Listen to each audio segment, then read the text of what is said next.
Hey, you guys, like I told you before, I am so excited that Dr. Jeff Myers is joining us today. Dr. Jeff Myers is the president of Summit Ministries. And as an educator and entrepreneur, Dr. Myers has become one of the most, sorry. As an educator and entrepreneur, Dr. Myers has become one of America's most respected authorities on youth leadership development. Through his speaking engagements and media appearances, Dr. Myers has become a fresh voice offering humor and insight from a Christian worldview. Dr. Myers, welcome to the podcast today. Hi, Leslie. It's really fun to be with you, and I'm really excited about coming to speak at some events this coming spring and summer. We are so excited to have you there. It's just a joy to hear you speak. You're very gifted at that, and I appreciate that. But the depth of instruction that you give from the platform is just amazing, and it's so needed. And so I'm really grateful that you're going to be joining us this year. Well, what's fun about these kinds of events is you're getting people together who love to learn and they believe that they can help their children become Yeah, better learners. When you absolutely. get those two things put together, it's remarkable what happens. A synergy develops. Mhm. And so, whether we're going to be in Dayton or Branson or Pigeon Forge, it's absolutely going to be a life-changing time, and it is for all of the presenters as well as for the participants. It really is, and I'm so thankful that you brought that up because I have really stood in awe of the families that come to teach them diligently, just the hunger and the excitement and the recognition of the privilege that they have in parenting and discipling their children and how they are so willing to equip themselves better for that task. And it really is, it's an exciting thing to be a part of. You know, one of the things I remember from being at the Pigeon Forge event with you a couple of years ago was it almost is a gathering of entrepreneurs Mm, in a way. People who they believe that they can train their children, yeah. which the culture has said for decades, you are no good at this. You need to Mm, turn this over to professionals. And at the same time, you have all of these parents meeting all of these people in the exhibit halls who have done that very thing and then developed a curriculum and started a family business around it. But it's actually turned education into something fun and exciting, something that we believe we can actually do. yeah. Oh, it is. And it's so good for relationships too. That's one of the things that I love most about the hearts of the families who come is they recognize that that homeschooling is really just a tool for the calling that God has in your life, and that is to parent your children biblically and to disciple them, to give them a solid foundation for their own faith. And so, as they recognize how those things actually work together in synergy rather than being, friction causing, it's exciting to see the lights come on and just this renewed energy around what God has called them to do. You know, the passage that your event is based on is Deuteronomy chapter 6, right? Mm, It, yeah. and it is the beginning of that passage is, "Hear, O Israel, the Lord your God is one. You shall love the Lord your God with all of your heart, all of your soul, and all of your strength." And then it goes on to talk about teaching your children diligently. Mhm. And while you're walking in your house, while you're awake and when you're not awake, when you're, when you're out of your house and when you're in your house. But there's that word for strength there threw me for a loop in Hebrew. Mm, It's the word meodka. And it means, meod is a very familiar word in scripture. It means very, it's a modifier. So when God said in Genesis chapter 1, he saw everything that he had made and behold, it was very good. That's tov meod. mm. It is a Hebrew word meaning very. So that passage is love the Lord your God with all of your heart and all of your soul and all of your very, Huh. which doesn't make sense in English, but it makes sense in your heart, doesn't it? Mm, That mm. you should teach your children and you should love the Lord your God with everything you've got, with the Exactly. wholeness of your being, with all of your might. And so that I think is that's such a great passage on which the entire event is based, Yeah. and it's something that every parent can can commit to. You can come and learn from these. I've met a lot of parents there who were thinking about homeschooling but hadn't really made a commitment to it Oh yet. yeah. Yeah. Or others who were thinking they wanted to help their child who is in another kind of school, but they wanted to be more involved. So it was pretty interesting to see just the different levels of where people are, but Yeah. they all have that heart commitment with all of your might, with all They of your really do. very. Yeah, absolutely. I love that the way that you broke that down because I hadn't actually dug into that. I've looked at some of the other words, but not that particular one. Um, but yeah, you see the commonality that you see it teach them diligently is truly a heart to disciple their children. They recognize that they have this amazing opportunity and this platform with their kids that no one else has. And that if they use it correctly, that God will bless the work of their hands. God will actually, his word doesn't return void. And there's great hope in that. Whereas you see a lot of statistics and a lot of research coming out about this generation and the one that precedes it that isn't quite as hopeful. And that's what I really wanted to talk to you about today is I know that you guys have done some research and I really just kind of want to hear what you have to say about what you're learning about millennials, about Gen Z, about these generations that just have caused great concern, I think, to those who are studying them.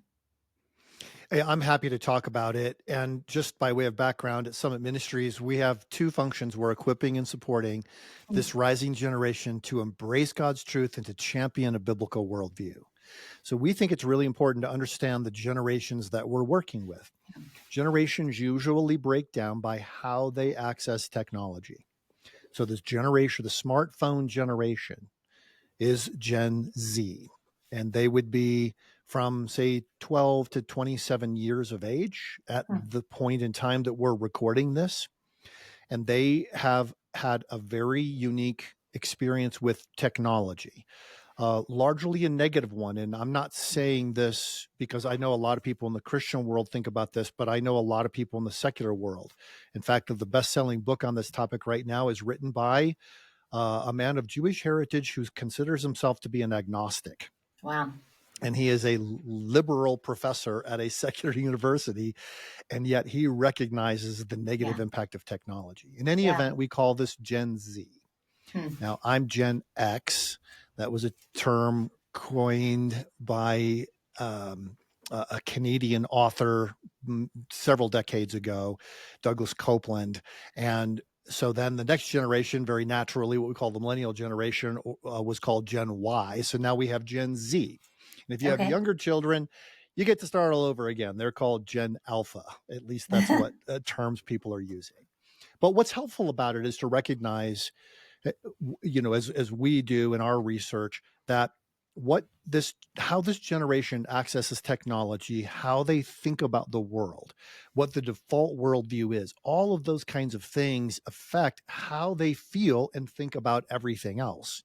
Hmm. Your worldview really matters. Your assumptions determine your conclusions. Ideas have consequences. So in our research is largely through polling, as well as research that we do with our own Summit Ministries graduates, we have learned a number of things, and a lot of these things are distressing. For example, Hmm. 75% of young adults today say they do not have a sense of purpose that gives meaning to their lives. Wow. 53% said they regularly struggle with anxiety and depression. There's a lot of fear. It was a recent study done of sixth graders. More than 50% of them said they believe the world is going to end during their lifetime because of climate change. Wow. So they Wow. have no sense that they have a future and a hope. Yeah. And then you look at other things too. We've been examining our team here lately, what's called the World Happiness Report. Now, the Gallup organization, everybody's familiar with that as a polling company. They started in the 1930s. They're one of the well-revered polling companies, and they talk to people all over the world. They've talked to people in 180 different nations, which is pretty incredible because there are only 193 nations in the world. Wow. Wow. So they did a study. One of the questions they asked was, imagine your life as a ladder. And the top of the ladder, 10, would be the best possible life that you could live. 0, the bottom of the ladder, would be the worst possible life that you could live. Hmm. What kind of life are you living? Hmm. People in 143 different countries ended up answering this question. American young people ranked 62nd out of 143 countries. Wow, that is stunning. That is Six, stunning, yeah, especially considering the fact that for most people, they would look at America as being the place where the best life is and, all of the comforts and such. So that is really, really telling. I would encourage people to check it out. The World Happiness Report, it's free online. And but I've studied it quite a bit with my team here. We've talked about it. One of the things that I find most disturbing, and there's something out of this that I find fascinating, which we can base our discussion around. Hmm. But before I get to that, this is even more disturbing. As if the statistics I've given you already aren't depressing Yeah, enough. really.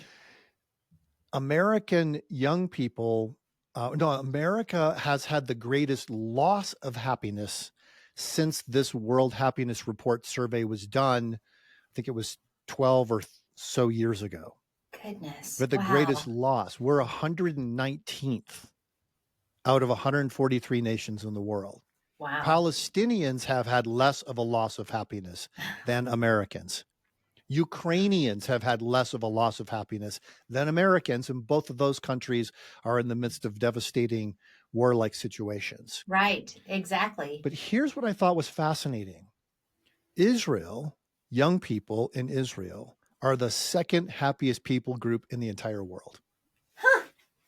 They're surrounded on 7 different fronts by war. Right. They're constantly under attack. They're a tiny little nation that the United Nations is always after, and so many other countries in the world hate them. And yet they're the second happiest people group in the world. What can we possibly learn from Israeli young people? I mean, these are young people who, they can drive to the border, any border of their country in 4 or 5 hours. Right. Right. All young people there know what it's like to be experiencing a rocket attack.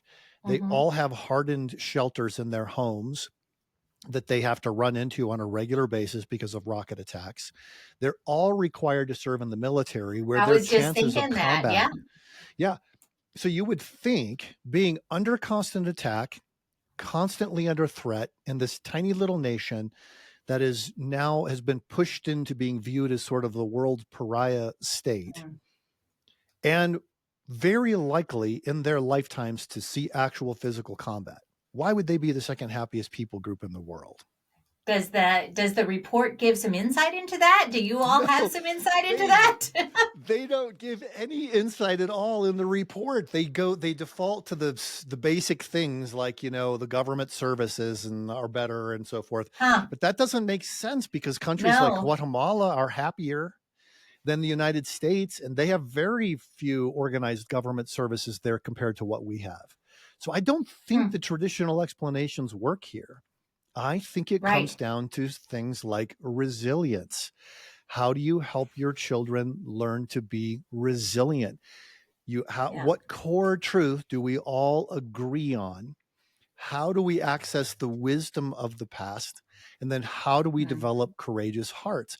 And those 3 things then are present in Israel.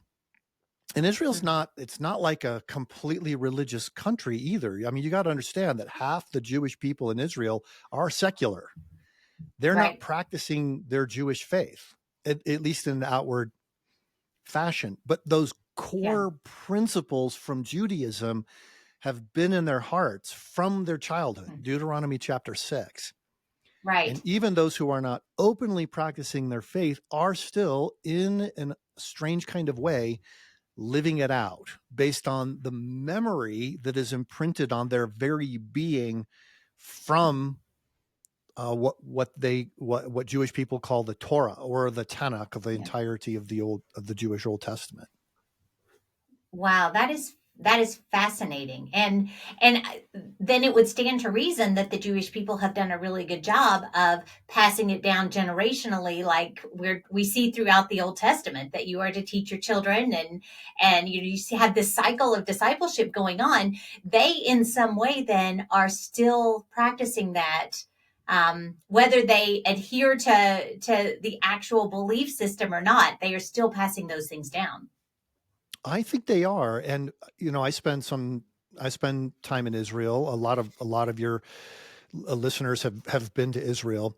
I was able to Hmm. travel back there during the war that came after the October 7th terrorist attacks, and Wow. spend time with Wow. people who were Palestinian, Arabs, Jews, people in the IDF, in military bases right there in the war envelope.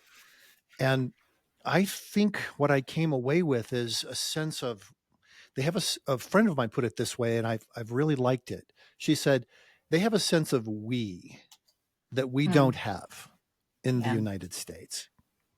And it's not that they Well, all think exactly the same way. I mean, there are 55 political parties in Israel, in a nation of 9 million people. 55 political parties, 15 of them have seats in the Knesset, which is their parliament. They have more debate, robust debate, argument. They do this all of the time. One of my Jewish friends says, if you have two Jews, you're going to have five opinions. And they debate, they discuss but their heart is somehow Hmm. connected. They have a Yeah. national sense of purpose. And part of it's you just don't have any place to go. A rabbi Right. friend of mine said, look, the problem with running away is that you're always taking yourself with you. Huh. We in Israel have no illusion that we have any place to go. So we Yeah. have to stand and defend what we have. Hmm. And I don't know, there's something about it. I'm glad we get a chance to sort of tease it out on this show. Yeah. Well, history has really proven that they don't have anywhere to go, that over and over and over again, they have run into persecution and hatred and all of these other things. And that started pretty much as long as they've been a nation back historically. So I think the fact that, or possibly the fact that they are so strangely the focus of so much distrust, dislike, etc., it would tend to draw them together. And honestly, as believers, we see God's hand in all of this, and we know that they are a set apart people, that they are the people that God chose back at the way back with Abraham. But from a secular standpoint, it's hard to imagine why all of these groups have focused on the Jews as a people to hate and kind of gang up on. Yeah, I think I do. You're exactly right. And there's a lot of evidence that this is true. I was looking at the different resolutions of condemnation passed by the United Nations since Mm. 2015. I know that's a very nerdy thing to do. There were 153 resolutions of condemnation against Israel since 2015 in the United Nations, and only about 50 of all other nations put together. So they're Amazing. definitely under attack, and they definitely have a sense that we need to clearly understand what it is that we believe in our hearts and in our Hmm. minds, and we need to be prepared to stand for it. We Yeah. don't wait around to be rescued by somebody else. And Yeah. you find this to be true. You don't find people in Israel who are waiting around for the government to do something for them. They jump on it. They take responsibility Yeah. for it. And they do the mind work too. And there have been a lot of authors, Dan Singer, another guy named Dan Signor, George Gilder, some other guys have done work on this, explaining the miracle of the Israeli economy. So Hmm. they have almost no natural gas or oil production. Yeah. They take water from the Mediterranean to provide for their drinking water. They desalinate it. But they have become a technological marvel. They use Hmm. their minds. Yeah. So they don't approach the world as with a scarcity mindset, that there's only so much to go around. Right. We've got our minds. We don't have a lot of physical stuff to work with here, but we have our minds. How can we solve these problems? Hmm. And what is parent discipleship at its core more than that? What does it mean to love God with all of your mind? Right. To recognize that you have a mind, to recognize that human minds change the course of history when we use them in a way that God has designed. Right. I mean, it was the genesis of science was Yeah. largely Christians. Rodney Stark looked at the 52 inventions and discoveries that, or 52 individuals whose inventions and discoveries constitute modern science. Only one of them was an atheist. Really? Wow. So, yes. So I think a lot of Jewish people understand that as well, that it's not your physical circumstances that determine who you will become. It is how Mm. well you disciple and shape your mind. Yeah. Yeah. So That is absolutely fascinating. And through your all study there at Summit, have you, since American Gen Z is so far down the line, they're clearly not approaching the world, by and large, in the same way that their Jewish counterparts are. Have you guys, through talking to the kids who've come, through research that you've done, been able to get any insight as to kind of what at the core are some areas that as parents we need to be aware of, so that we can help our young people really formulate a faith and a quality of life that we would want them to have? we feel like, well, again, it's really nerdy, and I could refer you to a little research report we did, but it's literally 450 pages of data that we gather Mm. from Wow. every single group of students that we work with, Wow. and we do it. We just ask them when they come in, tell us some things. What do you believe about this or that? How confident do you feel in your ability to defend this or that aspect of Scripture? And then at the end, we ask them the same questions, but we also ask them about the speakers they heard and what topics they resonated with the most and things like that. Mm. But then we continue to study them, and they can opt into this. But if you 1 year after a student's been to Summit, we'll send them a survey. You've been away from Summit for 1 year. We'd love to ask you some questions about your Yeah. worldview if you'd be willing to answer. And then we do that again with 5 years and again at 10 years. So I just received within the last month all of the data from our most recent study. And Okay. it's crazy. 10 years after coming to the 12-day experience, I think it was 86% of the students said they still are operating according to a biblical worldview. Mm. Praise God. So we begin to ask them what their experience was like, what their life is like.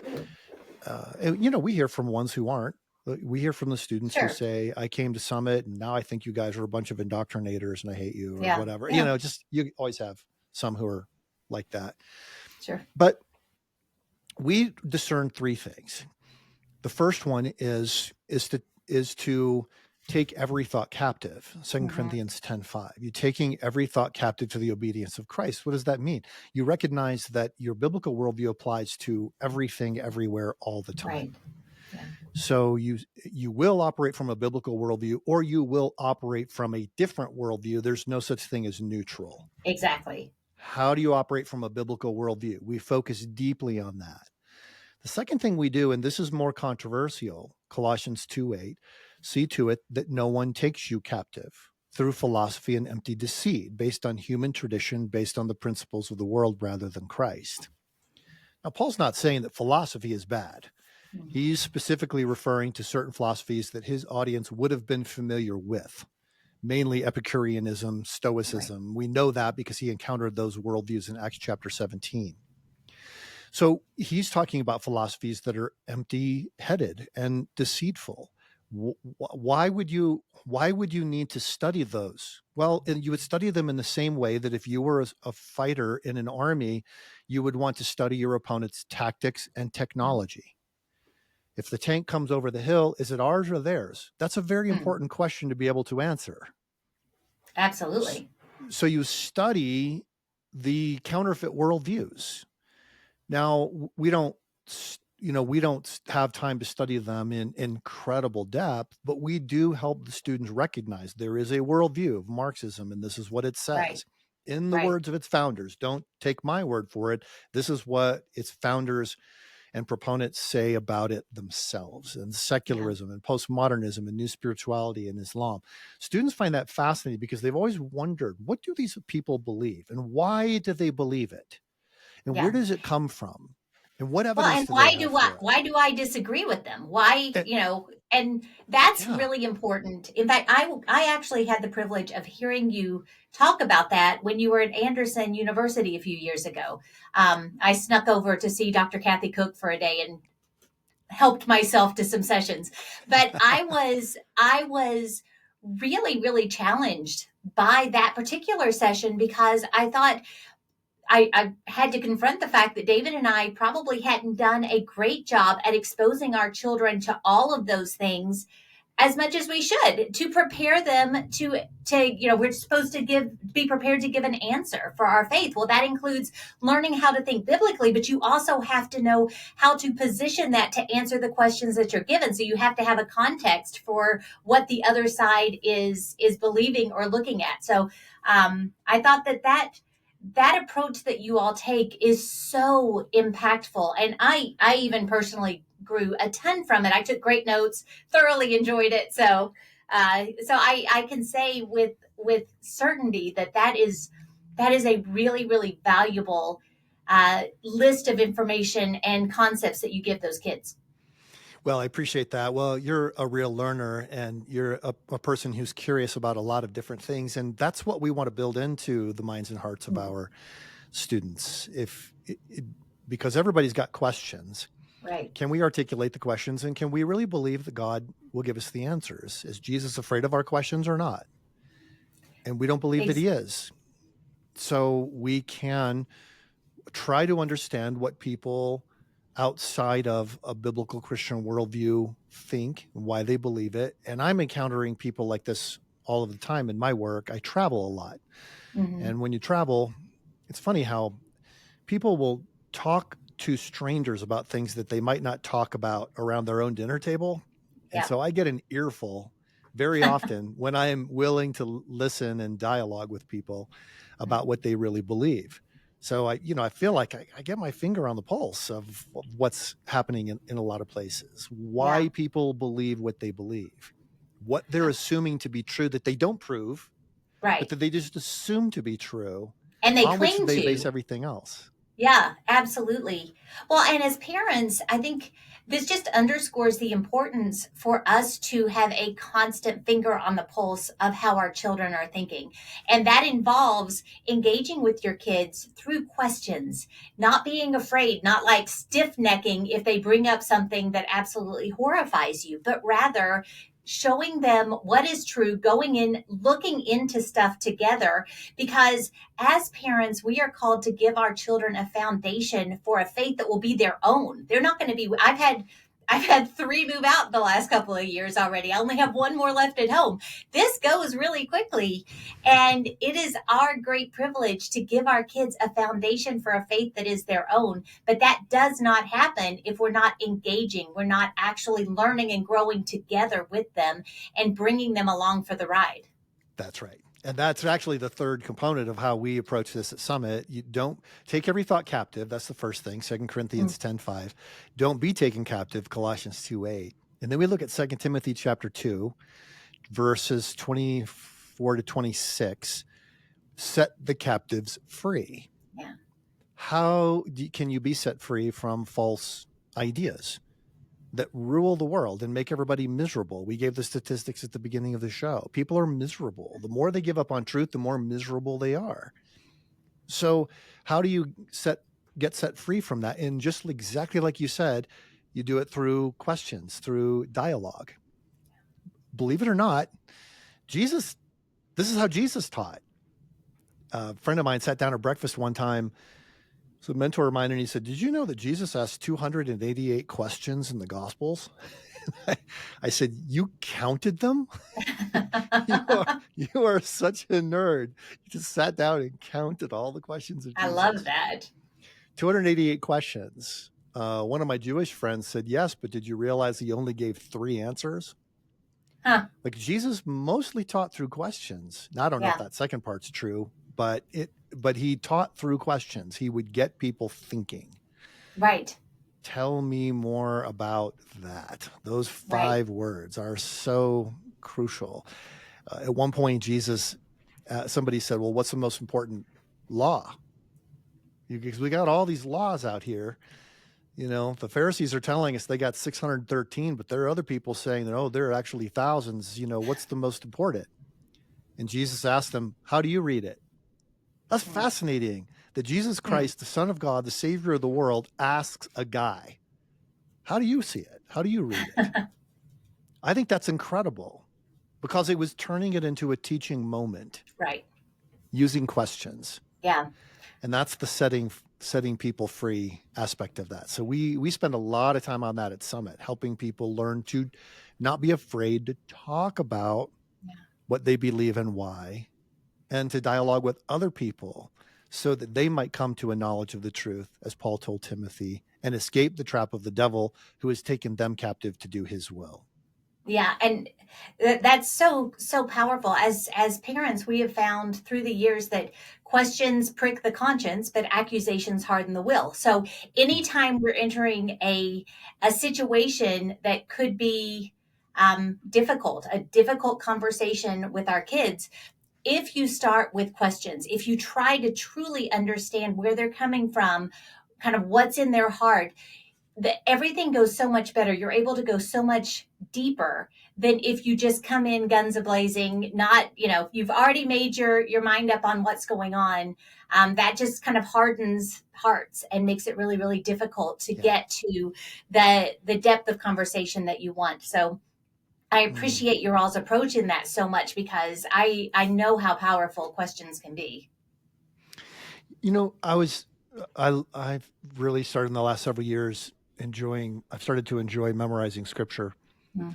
And a lot of it was I was kind of kicked in the seat of the pants because I was asked to be a host at the Bible Bee, National Bible Aha. Bee. And I thought, how am I doing memorizing scripture when I'm talking to these students who've all memorized 500 to Right. 750 verses? And so I really kicked my scripture memory back into gear. And one of my projects for December was the Sermon on the Mount. It's long, Matthew Yep. 5, 6, and 7. But in Matthew 5, and I'd be curious to see what you think about this, Leslie, Jesus says, blessed are those who hunger and thirst for righteousness, Hmm. for they will be filled. And I was a professor for a long time, and I felt often like I was cramming information into my students' Yeah. heads. And I wonder what it would have been like if I'd had an approach instead of helping them develop a hunger and thirst for it so that they would want to digest Yeah. it. Yeah, I actually have thought about that quite a bit. Um, it, as parents, we get to whet our children's appetite for what they are going to hunger and thirst for. We are so blessed that what we expose them to, what we talk about or talk about around our tables, how what is overflowing from us is actually kind of setting their appetite for what they're going to hunger and thirst for. And so that's why it is so critically important that we are first and foremost making sure that we're growing, that we are becoming more like Jesus. Discipleship is leveraging what God has taught you on behalf of another. And so I can't effectively disciple my children if I'm not growing myself. And so yes, I think that as parents, just by naturally letting what we've studied or what we're standing in awe of overflow, we're whetting their appetite for what they are going to hunger and thirst for the rest of their lives. It is, again, I stand amazed at what God lets us to do as parents. Yeah, I love that. I love that phrase, whetting their appetite, because I think about times when I'm really hungry, and it's not hard for me to eat when I'm really hungry. But there are times where, Stephanie will ask me, are you hungry? No, not really. But we might go someplace to eat and it smells so good. Or I'm Yeah. watching them prepare the food and it looks amazing how they're doing it. And all of a sudden, my appetite is whetted. Hmm. How do you on a daily basis whet somebody's appetite, creating a curiosity where they Yeah. have to explore it and come to some understanding of it. Well, and I think that that just happens naturally. I think it truly is. That's that teach them diligently. Those in between moments as you walk, as you talk, as you lie down, as you do laundry, as you go in the grocery store. In those moments, your conversation, your engagement with others, the way that you uh, show God's love to people in your way, those things are actually modeling and giving you opportunity for conversations that really go so far in discipling and shepherding the hearts of your kids. Yeah. Yeah. And with parent discipleship, you also have the opportunity for your kids to be able to pursue that a little Mm-hmm. more. Well, and you are able to provide them opportunities like Summit's leadership conference and other opportunities where they are able to go even deeper, because it is really nice. I have given my kids, Lord willing, a great foundation for their faith, but to have other people reinforce that, to take them farther in some areas that I may be weak, to allow them to build iron sharpens iron type relationships with mentors and other friends who are living their lives the same way or having the same outlook or desire to grow. That's really, really powerful. And it sets them up for success in this next stage of life as they launch out from my home. Well, that's how we see the work that we do. Yeah, We absolutely. believe that we're an extension of the parents, that they trust us with their 16 to 22-year-olds in our summer programs. They send them to either Colorado or Georgia Mhm. for 12 days. And we do exactly that. We teach in the classroom with instructors who are phenomenal communicators, but they're also world-class experts on their subject, whether it's Yeah, economics, philosophy, theology, who all love Jesus with all of their heart, soul, mind, and strength. And then in the small groups and mentoring and so forth, there's a mentor for every 5 students. mm. So it's Wow. very personal Yeah, at the same time that it's all this transformative information. But the students also have open question and answer times. And I know you went to one with Dr. Kathy when you visited the program. right. That summer it was at Anderson University. We loved that school, but we've kind of made a home at Yeah, Covenant College in Lookout Mountain, Georgia, for the southeastern United States. But you sat in and I'm sure you were just in the back of the room, but wasn't it remarkable how open-hearted the students were? That they yeah, really wanted answers and they were willing to learn that, and they were seeing all hundreds of other people around right. doing the exact same thing. That cannot help but convince you that your search is not, you are not alone and you are not crazy. Yeah. Oh, I really was blown away by the depth of the questions, but in addition to that, I was amazed. It goes against conventional wisdom that these teenagers and young adults would want to be in these super deep classes, a lot of situations of growing in a short amount of time, and they were eating it up. They were absolutely just lit up from the inside out at all that they were learning, the challenges that they were thinking through. I can see just how transformational that would be for a young person who all of a sudden realizes, ooh, I like to think, I like to dig deeper, I enjoy finding out the whys and then being able to give an answer for it. And so they seemed again like sponges. And then in that question and answer time, the depth of questions that they asked was really insightful in their hearts. And again, because I look at everything through the lens of parenting and discipleship, I was sitting there thinking, as I have so many times, that if parents would just engage with their kids this way, open the door for this kind of deep, thoughtful questions, even if the answer is, I have no idea, let's go find out. Right. That's some of the most fun times that David and I have ever had with our kids. The I have no idea, let's go find out times, because then you're helping them learn to love learning for one thing, and you're growing together as a family, which is just strengthening those relationships. And I can tell you, as one who now has adult children, those relationships that are built on discipleship and biblical truth and commonalities in belief lead to unbelievably strong relationships with your kids once they get married and move away. It's really an amazing thing because God's plan is perfect. It shouldn't surprise us, but it is a great blessing of kind of coming out the other side of parenting and seeing how God works in that way. Yeah. Yeah. I love it. Well, if there's any way that we can help, if you're listening right now and you've got a 16 to 22-year-old and you think an experience like this summit program would be of interest, just go to summit.org, check it out. Get in touch with us. You can email us or call us if you have questions about how it works, who the kinds of people are who speak in this program, how the whole thing is structured. Summit Ministries, this will be our 63rd year of Wow. operating, or no, I think it's 63rd year of operating. And it's a proven way of doing this. The long-term faith strengthening is what we're after. Not just an awesome 2-week experience, Right. but the long-term faith strengthening. And we stick with the students afterward too. We're in touch with not all of them, but more than 14,000 of our graduates every week. Wow. And we have a bank of resources on leadership. So when they run for student government office and they're wondering what to do, we've got a bank of leadership resources to help them. And then an alumni coordinator who mentors them and even puts them into, year-long training experiences. So it's something that I would love for every parent to have the opportunity to have their child participate in something like that.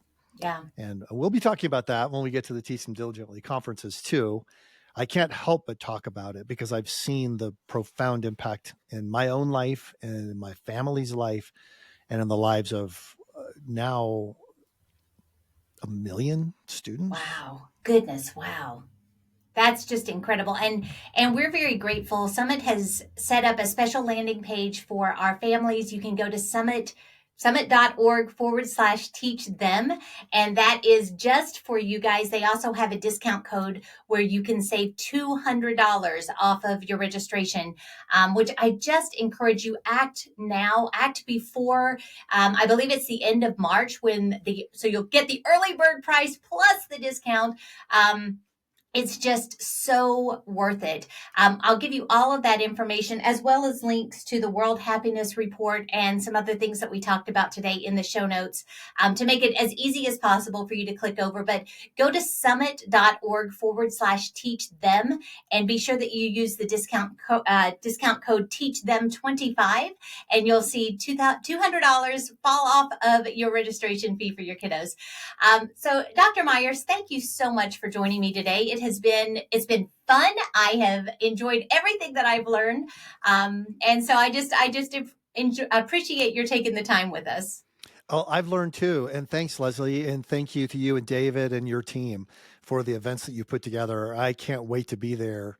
So we've got 3: Dayton, Yep. Ohio, Dayton, yep. Pigeon Forge, Tennessee, and then Branson, Missouri. We cannot wait to have you there. And everybody listening in. Oh, these are 3 super fun places to be too. They are. They're great family locations. So many of our families come in and spend the entire week. And they'll bring grandparents and it's just quite the family affair. It's super fun. And then we've recently announced another event will be in Lynchburg, Virginia in July on the campus at Liberty University. So we're excited to partner with them to have yet another location in 2025. So that campus is incredible. That's cool. Such great facilities. And they have been amazing. They invited us there. They've just kind of rolled out the red carpet, given us anything that we need. Just a blessing. They want to really invest in families in this way. And so I'm thrilled that God has opened that door. So love it. Yeah, thank you again so much for joining us today. Again, it has just been a joy. Thanks, Leslie. And to everyone else out there, thank you for spending the time with us. I know that you have a lot to think about. So I'm going to leave you all kinds of links in the show notes. Talk to your kids, especially if you have kids that are 16 to 22. Talk to them about the possibility of going to Summit this summer. Get them excited about it. Find ways to make that work. If you have questions about it, Dr. Myers will be at our events, but they have a whole team that can answer those questions. But I hope that you've heard enough today to make you understand how impactful and transformative this will be for your kiddos. So check the show notes. We'll have all the links there. I hope you have a great rest of your day, and I look forward to talking to you again real soon.